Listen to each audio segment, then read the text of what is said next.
College football geeks and nerds, listen up. It's our stats, facts, and trends for Week 8 here at MarkRogersTV, the voice of college football. Please smash that like button and, of course, subscribe. Here we go. Game of the weekend. It certainly was in Bloomington, Indiana. Hoosiers over Penn State 36-35 in that wild finish in overtime. Penn State dominated the stat sheet. 488 yards, total offense for Penn State to 211. 488 to 211. They outrushed the Hoosiers, did Penn State, 250 to 41. They dominated in time of possession. You rarely see this number. More than 2-1. 40 minutes and 25 seconds to 1935. And Indiana, though, wins the game. Their first win over a top 10 team since 1987, 33 years ago on October 11th, 1987 in Columbus over Ohio State, ranked 9th in the country, 31-10. During that time, Indiana has the worst winning percentage against any team in a series matchup. That's against Ohio State, 42-2 with one tie. That is the worst winning percentage for one team against another since 1968. But now with a win after losing 41 consecutive games against top 10 teams, Indiana now relinquishes that dry spell to Wake Forest. The Demon Deacons have lost 63 consecutive games to top 10 teams. All right, Justin Fields and Graham Mertz on the same weekend completed 20 of 21 passes to tie for the second best mark in Big Ten history at 20 of 21.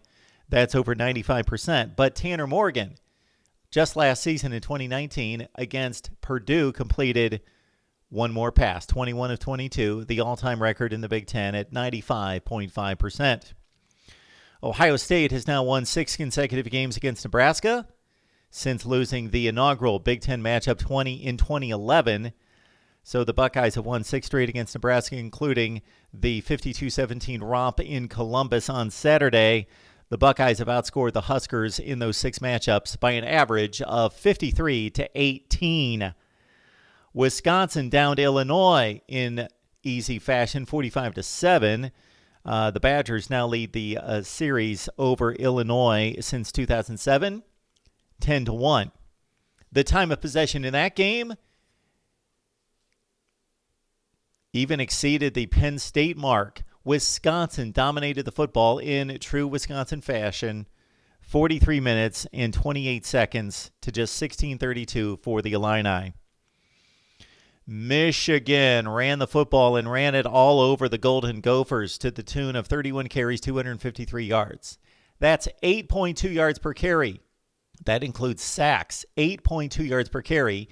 Keep in mind, in finishing 9-4 last year, Michigan rushed for less than 3.5 yards per carry against Ohio State, Iowa, Wisconsin, and Michigan State. Trevor Lawrence threw the first pick six of his career in 995 attempts at Clemson, in which he is an 83-14 touchdown-to-pick ratio.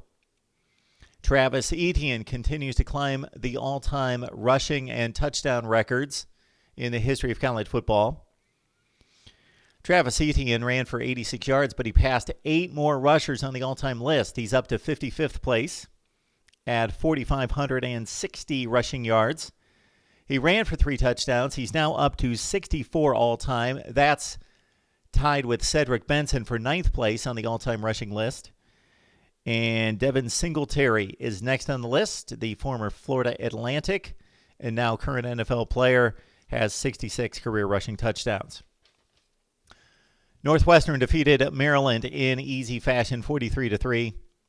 And I was thinking, when does Northwestern ever beat anybody by 40 points, especially a Power 5 team, especially a team in the Big Ten? Well, it was just 3 years ago that Northwestern defeated Bowling Green 49-7, so by 42 points. But you have to go all the way back to 1970. 50 years ago was the last time Northwestern defeated a Big Ten foe in this fashion by at least 40 points, when Northwestern topped Illinois 48-0. Jalen Waddle, unfortunately, is out for the rest of the season with an ankle injury. He may be the Bama wide receiver, the best wideout in college football. But the most prolific, productive wide receiver in college football belongs to UCF.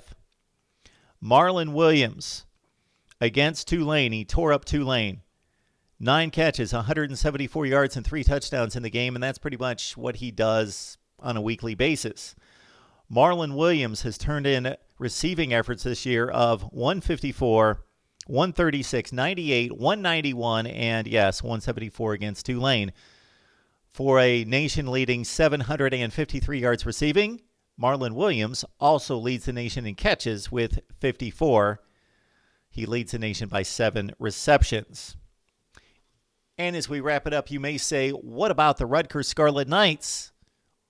Weren't they historic? Can't you find all sorts of stats, facts, and trends about Rutgers football? With an improbable 38-27 win against Michigan State as an 11-point underdog, having lost 21 consecutive Big Ten games? Yes, we will talk Rutgers football. I believe the Scarlet Knights and Greg Schiano deserve their own video. We will produce that in the next day or so right here at Mark Rogers TV, the voice of college football. See you soon.